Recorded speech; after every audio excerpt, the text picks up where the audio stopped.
Good Thursday morning to you, everyone. Welcome back to Morning Musings.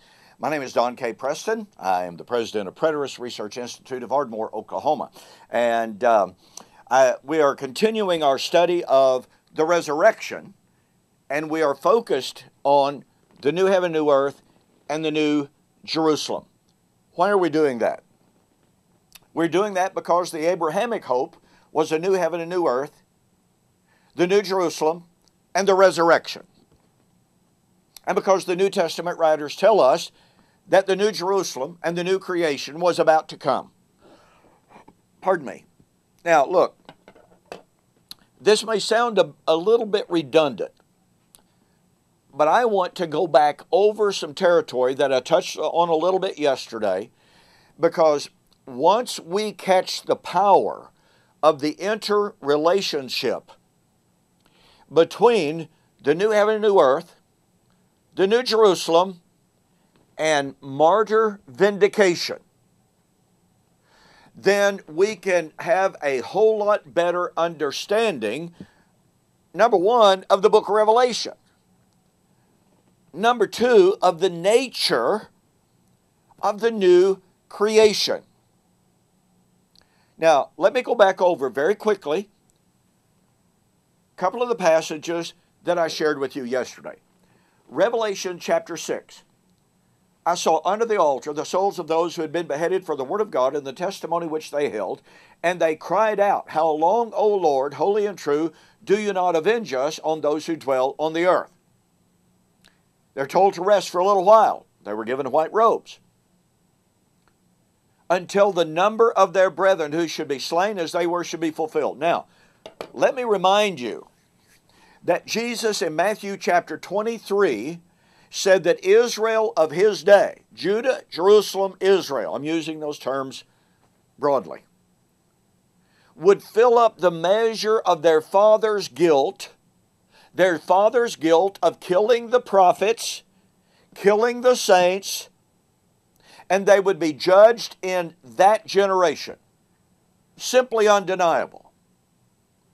So here in Matthew 23, we have the motif of, God has three cups, okay?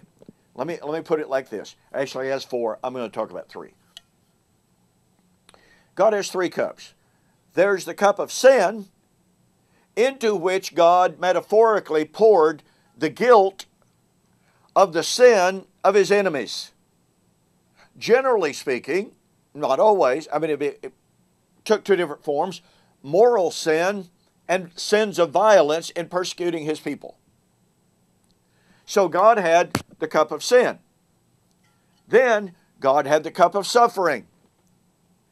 This is the cup into which God, again metaphorically, poured the blood of his saints who were slain for their faith. Just look at Hebrews chapter 11. Every one of those listed are viewed as being martyrs. Now look, you really got to do a comparison between Matthew 23 and Hebrews chapter 11. And in my book, We Shall Meet Him in the Air, The Wedding of the King of Kings, I've got a chart showing the perfect parallelism between Matthew 23 and Hebrews chapter 11 in regard to the vindication of the martyrs. Okay? Get a copy of that book. Go to my websites. Okay. When the cup of sin and the cup of suffering was filled up, God had another cup. That was the cup of wrath. And when both of these other cups are full, God poured out his wrath on the sinners in judgment. So what do we find? In the answer to the prayer of the martyrs of Revelation chapter 6, we find the great and the terrible day of the Lord's wrath. Cup of his wrath is being poured out. This is Revelation 6, 12 and following. Revelation 16. Here are the prophets, here are the saints who have been slain by this city, Babylon. And let me remind you, it's where the Lord was slain. And in that judgment, it is the great day of God's wrath. The great day of God's wrath of Revelation chapter 6, 12 and following. And the judgment was coming because Babylon had shed the blood of the martyrs. Now, Revelation 20. John said he saw those who had been beheaded for the word of God. They're seated on thrones. They rule and they reign with Christ for 1,000 years. At the end of the 1,000 years, what takes place? By the way, who are these martyrs? Are they a different set of martyrs from those in Revelation 6? Are they different martyrs from those in Revelation 16? In Revelation 6, you have martyrs waiting for vindication at the day of the Lord. Revelation 16, the coming great day of the Lord is the judgment of Babylon to vindicate those martyrs who were waiting. Revelation chapter 20, seated on thrones, waiting for what? The great white throne judgment, which is what? The vindication of their martyrdom. Now, by the way, that proves beyond a shadow of a doubt, folks, the millennium did not begin in AD 70. The martyrs in Revelation chapter 6 received their robes, initial vindication, waiting for the day of the Lord. Oh, wait a minute. We are told by some that the beginning of the millennium was in AD 70. And they were waiting for the day of the Lord. No, I'm sorry. That means you have 2 days of the Lord. If Revelation 21-4 is AD 70, then that is the day of the Lord. They're not waiting for the day of the Lord.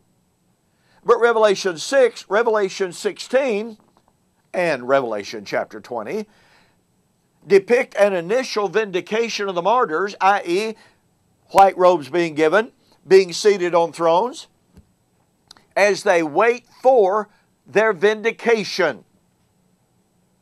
When the measure, when the cup of the martyr's blood would be fulfilled at the end of the millennium. And that is when they were vindicated. That is when the old creation passed away. That is when the new creation came. That is when the New Jerusalem came. That is the time of the resurrection. I mean, this really is quite inescapable. Once we see the resurrection within the context and within the framework of martyr vindication, there can be no doubt, with one caveat, okay? Unless a person can prove that the vindication of the martyrs, Revelation chapter 6, the vindication of the martyrs, Revelation 16, is a totally different vindication of the martyrs from that in Revelation chapter 20, 10 and following. Unless you could prove that, then the vindication of the martyrs took place at the end of the millennium in the first century. And that means the resurrection took place in the first century. The time of the judgment of Jerusalem, the city where the Lord was slain, the city guilty of shedding all of the blood shed on the earth. Well, thank you so much for joining me for this morning's Morning Musings. I discuss all of this and more in my book, Who Is This Babylon? Get yourself a copy of this. You'll be glad you did.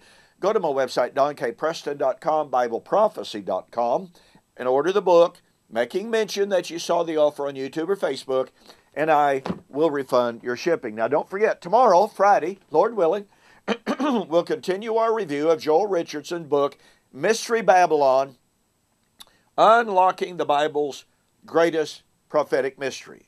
I will give you an illustration, as I have been doing so far, of another of Mr. Richardson's incredibly bad hermeneutical fallacies. It's just really sad what he does. And it makes his entire book fallacious. You don't want to miss it. So I'll see you on the flip side.